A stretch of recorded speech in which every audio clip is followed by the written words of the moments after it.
Welcome back to another episode of Light Beer Dark Money. I'm Sean Noble. And I'm Chris Clements. And we've got the great and the awesome Ben Domenech with us. Ben Domenech, hello, boys and girls, as he likes to start his podcast. So here we go. So that I will tell you that boys and girls opening that I have is a tribute to Tony Kornheiser, who used to open his show like that all the time here in DC. But I also like it as a subtle example of something that was never insulting until the last 5 seconds. The idea that there are just boys and girls and not everybody else, or however you want to define it. I mean, now you can hear that in that context, where before nobody else would even think that. But of course. But whenever you say that to open up your podcast, I'm like, somebody just really hates that. The left just really drives them. Well, crazy. good. So then they know they can stop listening, or if they get through that, if they power through that, maybe they can learn something. Well, hopefully they'll learn something. Well, and something that I've appreciated about you, Ben, for years is that you do educate, and you have a way with. I mean, one, you're a phenomenal writer. But you really have a way of persuading that I think the other side does hear, even if they don't want to hear it sometimes. Well, I really appreciate hearing that from you, Sean. And I think that that's actually important and something that we need more in terms of a skill set in our political discussion today. Because the truth is that we mostly look, when people talk about like the siloing of people, they mostly look at it from the perspective of the news consumer. So they're talking about people who are siloed in terms of their consumption of news. But I actually think that the more dangerous side of that, especially when you dig into the numbers and discover that actually there's a sizable number of Republicans who still listen to NPR and, consume, right. They have to consume major media because those are still, the major media outlets. They still, read the Washington Post and the New York Times, even if they hate it.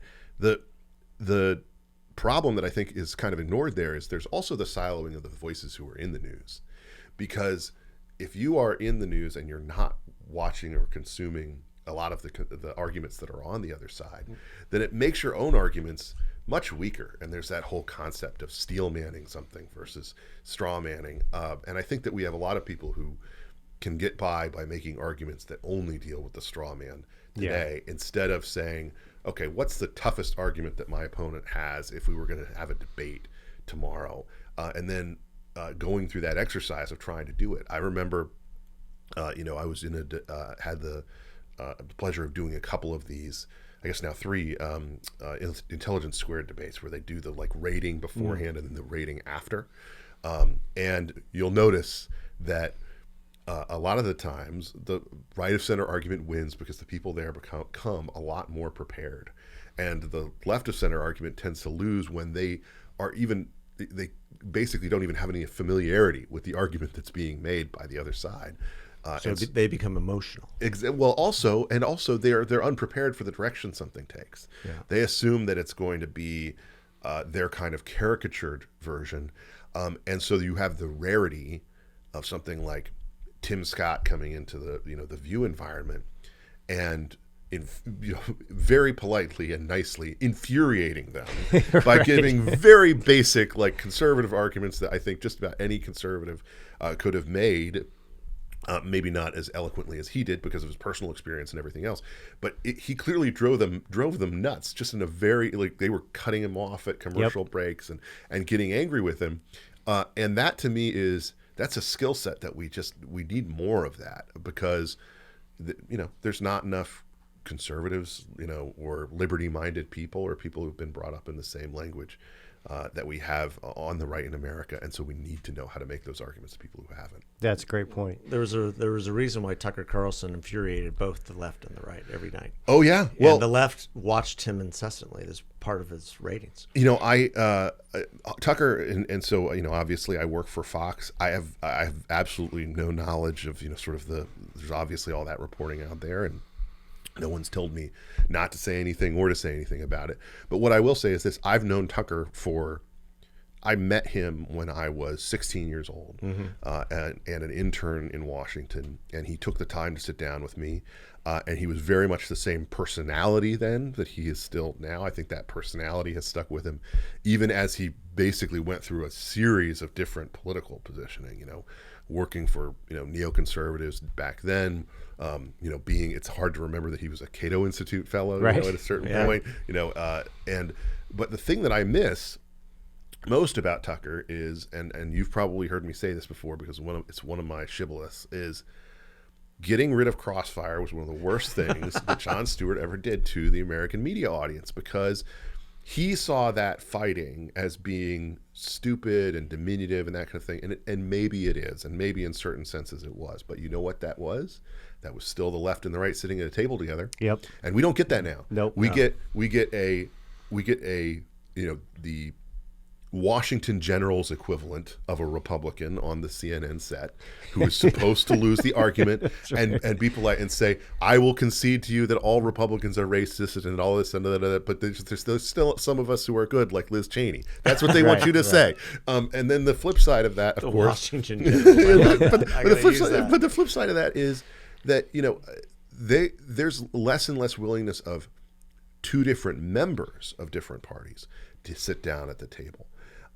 I just wrote a profile that'll be in the next issue of the Spectator print magazine of Mark Wayne Mullen, who is obviously the senator from Oklahoma, replaced the great Jim Inhofe, who was around forever. He's part of the Cherokee Nation. He's kind of this interesting individual. He owned this plumbing company that got a major part of their business got put out of business by Obama regulations kind of randomly.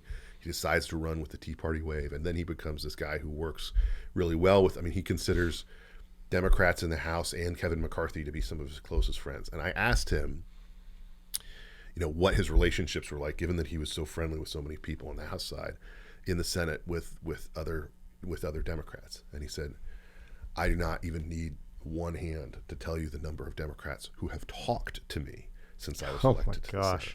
He said, we don't. No one talks to me. We don't talk to each other. We don't have any relationship, and we come into town. We have our meetings in our offices. We go to the floor, to vote. We interact very little, and we just don't talk. And to me, that's really a problem, because if anything, the Senate was supposed to be the place where that kind of friendship could lead to getting past filibusters and the like, and we don't have any of that anymore. So. That is a we had a sad guest on commentary. earlier who made the comment that life is really in the House, where things are melding together and happening in ways that they haven't over 2 decades, really. Well, and where the Senate, he made the same comment. The Senate's shut down. Yeah, they were 2 days a week and don't talk. They really, and I think part of that, no offense, is age. You look at Dianne Feinstein holding on, and you look at all these, and it's like part of the reason they're able to hold on so long is because they have to do so little work, and so much of it is staff driven. But you're right, and in terms of the House, I know the way that it worked when you were, on the Hill, and I think that at this moment, it's working in a very different way, but it's very interesting, and it's been very much at odds. I was one of these people who was high on Kevin McCarthy's capabilities. I wasn't always that way. I think that he learned a lot watching the problems under Paul Ryan, who, I was much closer to. And I think he gained a lot of good lessons to it. And the biggest one I really think is that his decision to befriend a lot of members that the media would like to have him kick out of the conference or essentially treat as pariah because they say things that the media think is crazy, and sometimes I think are a little crazy. He has instead taken a lot of them under his wing and basically said, I'm going to treat you the same way that I treat my moderates, and I'm going to give you a voice in the room, and you're going to have to make the case for what you want. And if you can convince the conference to go along with you, then I'm going to let you run on these things, and I'm going to let you chase down some of these projects that you care about. And I'm not going to be a blockade on you or treat you like crap.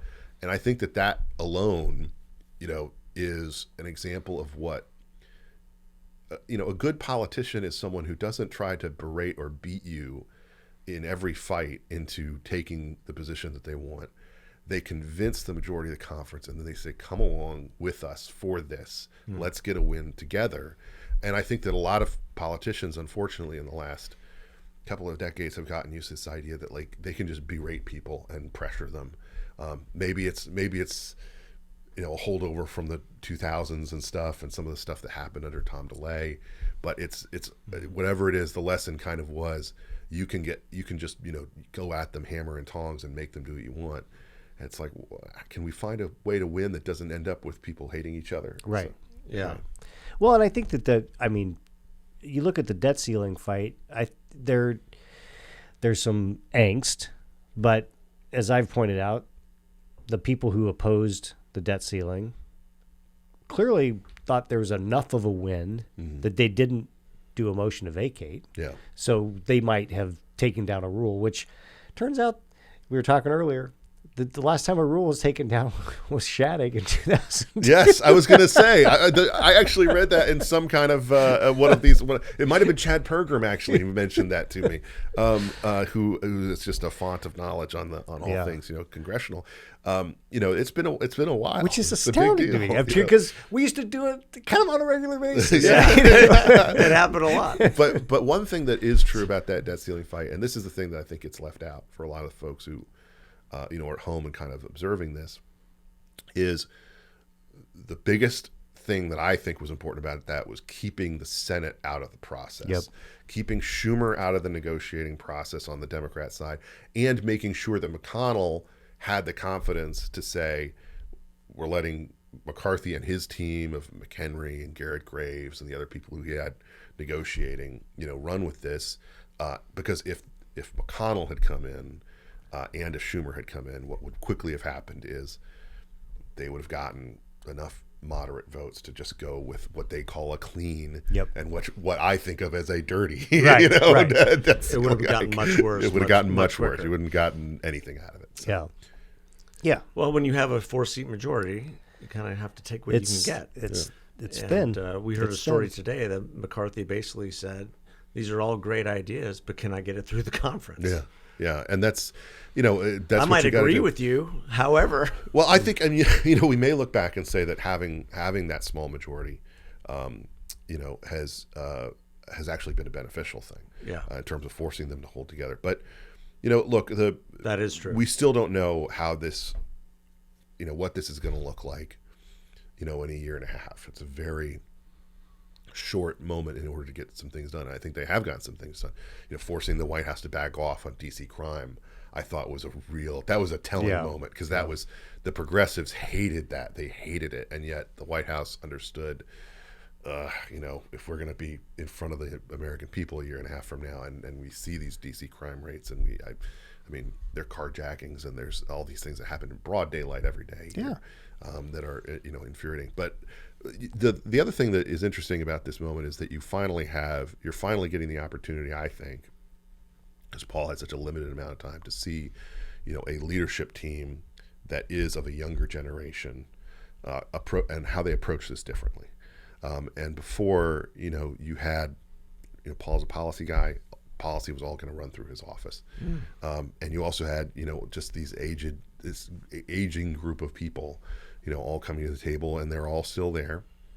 And, I keep hearing this thing, Josh Barrow, who's, a left to center guy, but he keeps making this point, which I think is pretty accurate, that Republicans keep using these euphemisms for moving on from President Trump, where they say things like at the Joni Ernst thing, they were all saying, it's time for a new generation of leadership. It's like, okay, well, tell me why we need a new generation of leadership. You need to take this to the next step. What's the follow-up What's question? the follow-up? And I think the follow-up is, this older generation of leadership has done a really crappy job. Let's delve into that. Why is that? What are their focus? Why are their focuses wrong? Why don't they have the ability? Are we going to? Ted Cruz is out here saying, Congress doesn't know what it's doing about AI. No freaking crap. I'm shocked. We are not that far. And look, Ted, the internet is a series of tubes on some level. But it's one of these things where you just need to have people who have an awareness of when you see these hearings on TikTok and on some of these other things, people are just embarrassing themselves. That hearing with Matt Taibbi and Michael Schellenberger, where the Democrats, again, poorly staffed by 20-somethings who should still be interning, We saw them all last night at the Congressional Baseball Game. yes. They were sitting in front of me at one point. I'm in the wrong section. Well, that's actually a question I would ask you is, when I was on Capitol Hill, there were people who were, senior LAs and stuff like that, even in a junior office, in our case, Cornyn's office, they had worked for Phil Gramm or something like that. They had master's degrees. Yep. They'd been on Capitol Hill for 15 years. They knew how everything worked. And now you go into offices and it's the campaign staff. Yeah. And they're all kids who were running around volunteering and that kind of thing. And they do care about politics. It's not like they don't. It's just that bureaucrats can run circles around those people because they don't know where to look. They don't even know what questions to ask. Exactly. They don't know where to go to get the questions. They don't know how to hold people accountable. They're afraid to hold people accountable. Yeah. They don't realize that they can call and say, "Hey, I want to know this, and you need to tell me," and you have an obligation to tell me. They're it's a lot easier to just say, where the this is the thing that you can say or tweet to end up on a show tonight. Yeah. And that's where the conservative partnership is who comes in. Train some of those staff. Well, I hope CPI being hosted today. I hope CPI. I remember, when it was first set up, and I know a lot of people who were involved in setting it up and have a lot of respect for them. But man, do I think they have a hard job. It is in terms of training these folks and training them up, and they're going to have, in the next administration, I think there's going to be, whenever there is a Republican administration, there's going to be a huge demand to, fill a lot more roles, because I think whoever does win is going to do something like they should have done, from the beginning under Trump, which is to, invoke some of these different rules that they can to make 50,000 more bureaucrats, subject to, being fireable, to basically say, if you're in charge of anything policy-wise, you are political, and we're not going to treat you like someone who, is just a normal bureaucrat with lifetime tenure and an incapability to fire you no matter what you do.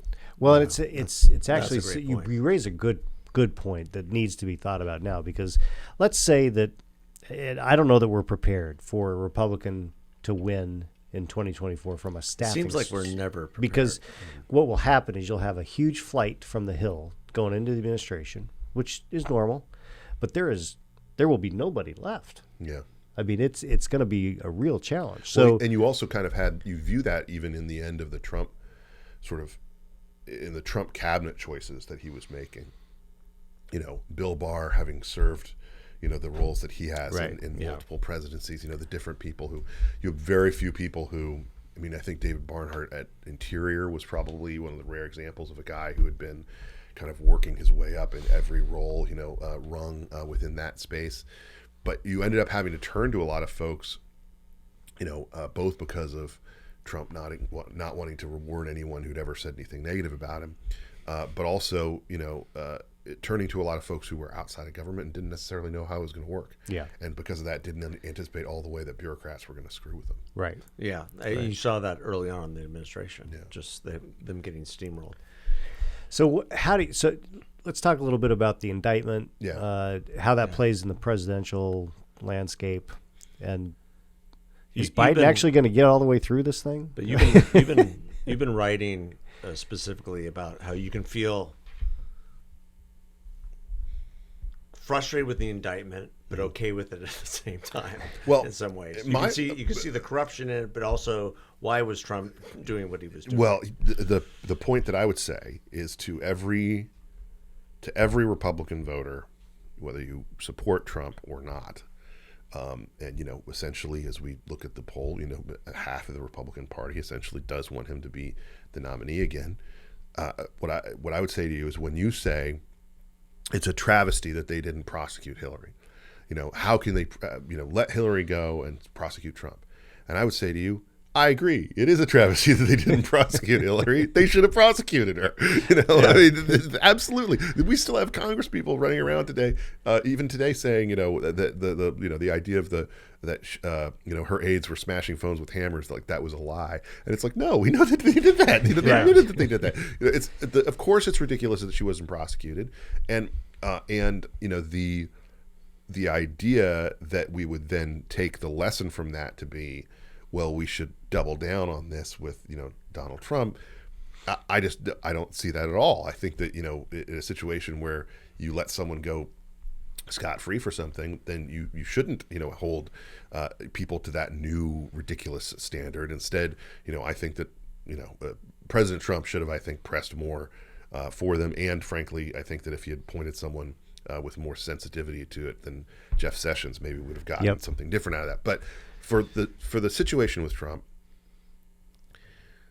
he was not indicted for any of the documents, classified documents, that he voluntarily handed back. And the way that this is supposed to work, and the way that it always works, is you leave the White House, there's a bunch of stuff you take with you. You eventually figure out, oh, there's some things here that are not supposed to be here, or that have too much classification to be here, and you send them back. And when you do that, I mean, I would compare it to, discovering that you have a discrepancy on your taxes and going and telling the IRS, I have a discrepancy on my taxes. I found that I had more income, or the income was not, I was missing something, and I'm going to revise my return, and here's my accountant, and then we figure out how much I owe. That's the way that you don't go to jail. Right. But to me, the thing that is so disturbing about this Trump situation is it's over something so small and petty.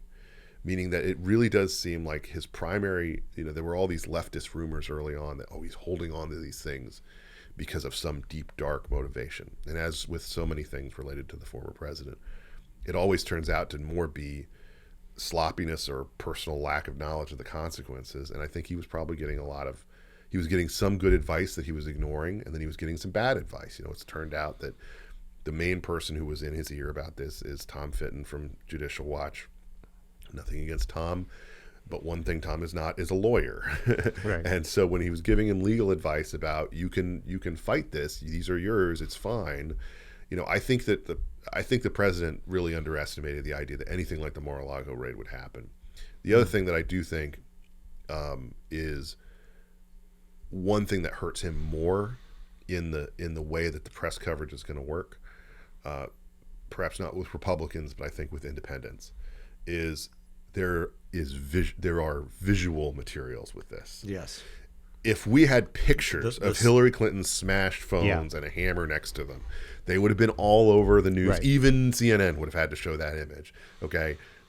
This time around, you've got these boxes sitting under chandeliers in bathrooms, and it's like on a stage in the middle of the ballroom. Yeah, well, like where some random person can wander by and it's like, and does that make the launch codes? Yeah, and does that? By the way, does that make Joe Biden putting his stuff in the garage any better? No, it doesn't. It doesn't. No. But also, I would just say, if Joe Biden is truly going along with this and cooperating and making sure that he's handing things over, as apparently Mike Pence did, there's not going to be any legal consequence to that. And I think that in this case, what the president should have done very clearly is hand what was, have someone go through, hand the stuff back, and if he thought it was his, he should have sued them for it.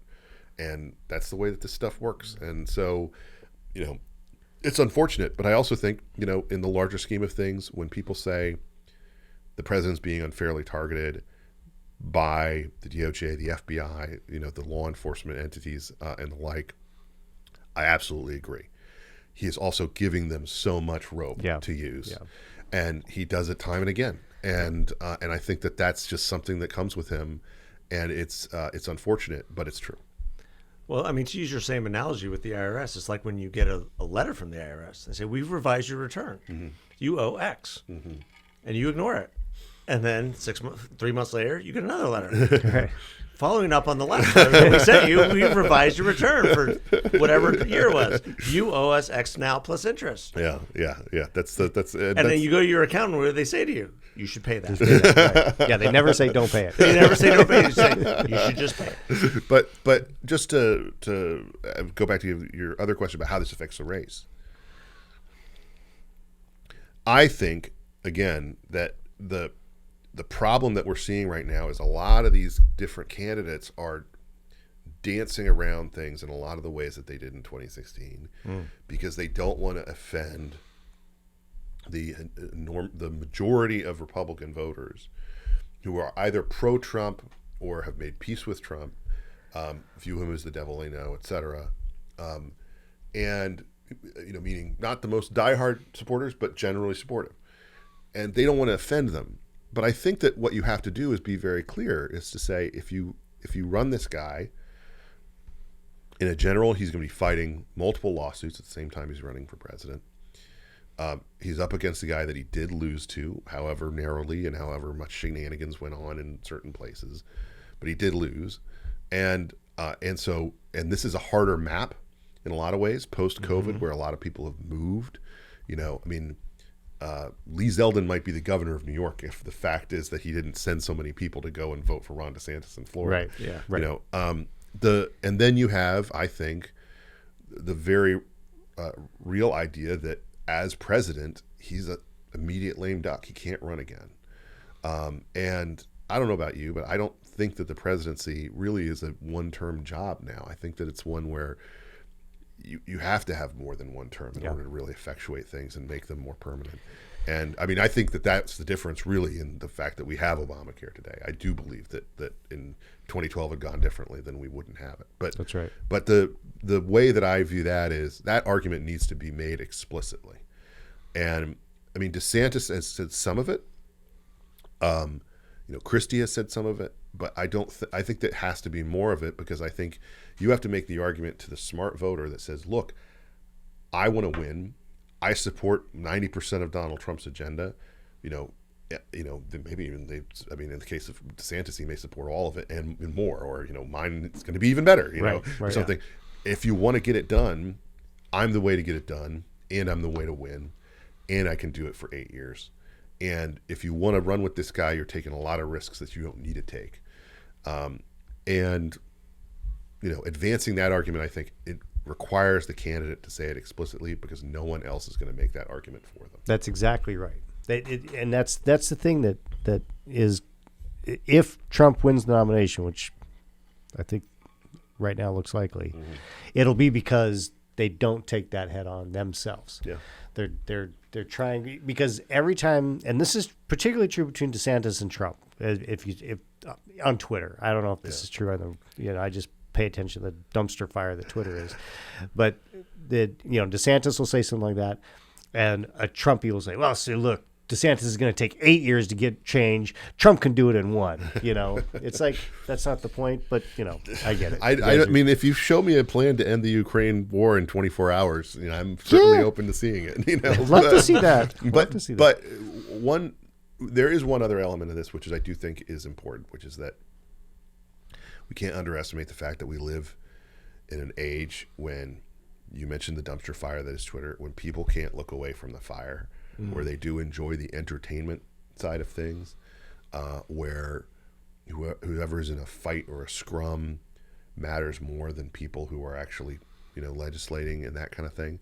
And I think that we can't just mourn the past. We can't just, wring our hands for the days when white papers meant something and, AEI was important, that kind of thing. Right. But it's one of these things where, you, I think, instead have to recognize this is the reality we have. These are the things that voters care about. How do we give it to them in the best way possible and in a way that is constitutional and that represents their best interests? And that, finding people who have that goal in mind, I think is really important, especially when so many of the incentives in politics are built to just entertain. And, and if you want an image of that, nothing against her, but Lauren Boebert running up those steps after she misses the vote really is, I think, that's the line. It's like, you can go on TV, you can go online, rant about something, but then when you miss the vote, you got to make the vote. Exactly. Yeah, that is true. But so much of our politics has just become theater anyway. 100%. It's we had a guest on earlier. It's just the clickbait, the raising money, opposing something. I mean, even you had people opposing the debt ceiling increase, but they were raising money every step of the way, and it just creates, just increased cynicism across the board. When I'm getting these texts from conservatives who I don't respect, who I just know that they're just there just to rabble rouse and not get anything really done, it it ruins conservatism. Yeah. Well, and this kind of started, and you know this, how infuriating it was back in the day. You would have places that would go out there and say, we're going to raise money to help Ben Carson, become president. And they like to pick people who, sort of have a recognizable, and passionate kind of story. And then they just line their own pockets with all the money that they raise from these nice old ladies. Industrial complex. Yes, these nice old ladies who just, I just wanted to give money to Ben Carson. And it's like, okay, well, $97 out of what you just sent is coming to me, and $3 is going to Ben Carson. Even that. Yeah, if even that. 3 cents. Yes. Right. But the overall, I don't think that we can, again, sit and just sort of and cry about it. We got to adapt to it. And to me, some of the ways of adapting to it are going to have to involve, teaching a lot of people who are uncomfortable with that kind of political pugilism, that they're going to have to engage in it in an authentic way. Meaning, like, you look at the kind of politicians who people know now as household names, and they are these pugilists. But I would also say Jim Jordan is pretty much a household name, certainly for any Fox watching household. They know who Jim Jordan is, and not just because he doesn't wear a sport coat. Right. But the point is that he's a pugilist too, and he's a smart one, and he's good at his job. And I think that one of the things that we need more of is people who have that attitude, but also do the work, do the homework, come prepared for battle. And I mean, just to use one more example, even as old as he is, Chuck Grassley still has a lot of that in him, And Well, he showed that the other day. Yeah, certainly. He really certainly does. I mean, he has proven that you can be old and you can still get stuff done. Well, I mean, to He's Senator got that Grassley, crotchety strength, to Senator Grassley's credit, he and Senator Johnson have been on this Hunter Biden thing for 4 years now. Yeah. And they have not stopped. Yeah. Yeah. Well, they know where everything's buried, and I would imagine they're just clenching their teeth because they don't want to reveal too much, but they know everything. Yeah. Well, and I think there's an alternate history here, and I just want to point it out. Yeah. If things had gone differently in the midterms, if the red wave of 22 had actually shown up in the Senate to the degree that people expected, there was a lot of pre-working the ground for the idea that Biden needed to step aside or not run. And essentially the implication was he's got to either make a lane for Kamala, or it's got to be someone else that he's kind of going to anoint or pick or something like that. And you could see, I mean, there's all these Politico and Axios articles and things like that seeding the ground for that. And then, my true belief is that a lot of that, if that had happened, then a lot of quote unquote legacy mainstream whatever media entities would have taken a lot more interest in the Hunter Biden story, and probably would have used that as one more reason why, right? Well, this is one more reason, we've his age, but then we also got this headache, and so it's like, and the fact is that as soon as it turned out the way that it did, they completely said, oh well, let's just not talk about this. Let's lean in on this. Yeah, and it won't. And again, the New York Times won't have their big expose about, well, most of this was right until 6 months after he leaves office. Yeah, exactly. Right. Lo and behold. Yeah. Well, and I mean, if this is, and I said this in a previous episode, if this stuff is true, if there are in fact tapes which get released and they're legitimate, he's done. Well, that's the thing that I think is going to be such a problem for them, the timing on this. There is kind of a ticking clock on, you can't just stand up a presidential campaign overnight. And if it's going to be Newsom, and clearly Newsom wants it to be Newsom, you got to get moving fast. Yeah, if Gavin Newsom's going on Hannity, you got to think that he's vying for the job. He absolutely wants it. I personally think that he'll have a harder time than he thinks he will. Yeah. And I think that the exodus from California is proof of that. But there is there is just an awareness, I think, on the, especially for independent voters. They don't like the idea that the commander in chief is not in charge, that he's not fully aware of what's going on. They really hate the idea, I think, of a President Kamala, and the more that is an animating force of concern. And one of the things that is interesting in poll data when you dig down into it, and Britt Hume likes to make this point, is that older voters are now coming around to that idea. Yeah. Because a lot of them are like, hey, I don't trust, my don't trust friend Bob, myself. to do this. Why would I trust Joe Biden? And so I think it's one of those things where if that ageism thing, I mean, go back and watch. If you watch the debates from 2020, his faculties were clearly much better than they are now, and certainly he seemed more aware, even if he was garbling words here and there. Because the presidency, I mean, it's I don't know how much year-wise you can extrapolate that it ages you, but it does seem to be 5 years for every one. Yeah. So yeah. I mean, every time you look at a photo, I know, but Trump might be the exception, but yeah, you look at, and he did 4 years, not 8, but you look at Bush at the beginning and at the end, Obama at the beginning, at the end. I mean, those guys aged a lot. significantly. A lot. So. Yeah. Well, I mean, we've made the argument on this podcast that Biden's barely alive. Well, what the difference between he and RFK. Well, I mean, and I mean, I just will point out, unless they change some rules, and they're Democrats, so they're good about changing rules at the last minute.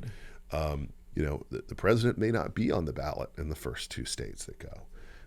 He did this whole big thing of shifting it to South Carolina and wanting it to be, different than white bread Iowa and finicky New Hampshire.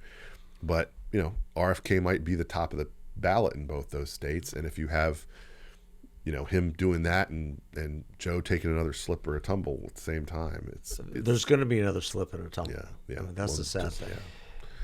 There's going to be a couple. This is gonna. I think we have to watch RFK. I think that this could be real. The thing that's interesting about him, and I met him in the green room a couple of weeks ago. But one thing that's interesting about him is that he occupies kind of a weird space of it's like upper crust liberal populism. Mm-hmm. Does that make sense? It's like it's like nostalgia. It's nostalgia. It's a very there's a. It's like the thing that he's goofy in a way that lots of upper crust liberals tend to like. Yeah. And it's like, do you watch Succession? So I will admit something, which is that I know plenty about Succession, but Succession is one of those shows where I do this thing where I wait till the show is over and then I binge all of it. Oh. So I'm planning to do that, but I'm aware of the characters. Okay, so I'm aware of it. There's binge shows. There's the Roys, who are the Murdochs, Yeah. and then the Pierces, who are whoever owned the Wall Street Journal. The Pierces on Succession are exactly the demographic of the upper crust. It's a very unique kind of thing, and it's the kind of thing where a lot of Curb Your Enthusiasm, sort of viewing liberals, and that are also tend to be the kind of people who, think you should still be able to tell jokes that you could tell. They like the ACLU and they like Bill Maher and they like kind of that type of thing, and they still consider themselves liberals, and so that's a demo that still has a chunk of the Democratic population, and I think it's going to be interesting to see. It's not the same as like the populism of the right, which comes so much from the working class. Yeah. And I was going to say, this is there's a lot of money in that. Yes. There's not. And our populism is not the rich. Our populism is small dollar. Their populism is sort of a big dollar, but then also tends to. I think that they look at the sort of Scranton Joe stuff as being like a problem, in some level. Right. But just I know in terms of the issue sets that are important right now. One thing that I do think is going to be very interesting to see in terms of how it plays out on the Republican side is how many of the candidates start using MSNBC type language against DeSantis. And we've already seen a little bit of that. Vivek Ramaswamy has done a little bit of it. Nikki Haley did a little bit of it. But that's going to be interesting to me because that set on the Republican side, sort of the wealthier centrist set that is uncomfortable having to explain to their friends at parties, why are you supporting that book banner or that kind of thing. Right. That's going to be something that's going to be interesting to watch too, especially whether Trump chooses to echo it as well. It's so central to DeSantis' appeal, and it's so much going to be something that I think he leans into, especially with his family and young kids. And that's going to be, I think, he can't just have that from my perspective. He has to expand. He has to say, Summer of Floyd was terrible. We can never have that happen again. I'll actually deliver on law and order instead of just tweeting about it. Yeah. He has to start, like I said, the criticisms need to become more explicit. Well, Governor Scott Walker, we mentioned this last week, had a great op-ed in the Wall Street Journal about not just talking about your accomplishments as governor. That he learned that lesson the hard way. Yeah, he learned that he was in the lead and he was having a great campaign, but he related everything back to Wisconsin. And I took that, I read it as explicitly going after DeSantis, or giving him advice, unsolicited advice. If you're going to expand the map, you need to communicate your vision for the country, not just what you did in Florida. And that's the problem that we run into. I mean, in the old days, when people would always come from those executive jobs as governors and export upward, it was because people respected the idea that, well, they ran a state, they can run the country. The difference now is that senators get to be national figures, walking back and forth to go and vote, talking to the press every day, and interacting with all manner of national subjects. And then a governor comes along and says, I want to make America like Florida, or I want to make America like California. And it's like, well, I mean, I like some things about that. Right. I don't necessarily, I don't necessarily want to live in Florida. I'm not going to move there. I'll visit my grandma, and that kind of thing. But like that is a problem because, for a lot of people, in the media, we're like, how is Ron DeSantis, he hasn't introduced himself to the people. Well, part of the thing that happens is that, the Josh Hawleys of the world, show up, and within a month, pretty much everyone kind of knows who they are and has some awareness of what they're like or what they sound like if they pay any attention to political media, either out of hating them or loving them, whether you watch MSNBC or Fox or you consume anything like that. And with someone like DeSantis, really until COVID happened, most people couldn't have picked him out of the lineup. Right. Yeah, that's very, very true. Very true. Well, I mean, I've told the story. He was in Arizona a couple months ago, and all he did, I was at a fundraiser, and all he did was talk about Florida. And I'm like, well, we had some great things going on here. In fact, we've had a pretty good governor who went toe-to-toe with you on some of these policies. Why don't you, talk about what you want to do for Arizona? Yeah. Well, I think that's, the folks get so used to touting their state in so many different contexts, and I think that they have to apply it more to, what do we want, the national experience to look like? Yeah. And, obviously, George W. Bush was able to do that originally by basically leaning into the education issue. I think that similarly for DeSantis, I think he needs to lean into still the education issue, but just the broader concerns that emerged from COVID. He doesn't have the context of the specter of COVID leaning over you, though I would just point out Jerry Nadler on the floor the other day. Well, we have this. If I have a pandemic, we need to be able to put masks on 2-year-olds. It's like, oh my gosh, he didn't learn anything. Well, and mask mandates and vaccination mandates are back at the White House. Oh yeah. Exactly. So I just think that he needs to apply it to. We learned a lot of things about this woke racist agenda that we hate, that parents across the country hate. They don't want to see their kids indoctrinated into it. Most people can't afford to not send their kids to public schools, and I'm going to be someone who's going to be all about reforming that. And he can talk about the other stuff that appeals to conservative wonks like me about bureaucratic reform and the administrative state and stuff like that. Great, okay, you've got that's great, and the people who care about those things, they're going to be in your corner. But you got to start seizing on these bigger issues, especially kid-based issues, I think, because that's going to be his wheelhouse. Yeah. Well, Ben, thank you so much for taking the time. Oh, Yeah, absolutely. We know that Great you're to have busy you. with your writing and your own podcast. And 2 little kids. Yes, Two little ones, yeah. 2 little kids, and I have to go home and make sure that they have dinner plans ready before I go and do another Fox hit. Yeah. So, Yeah. all right. Well, Well, great we to be with appreciate you both. being here. Yeah. Yeah. Happy to. Thanks Thanks so so much. much. Thanks, guys. God bless.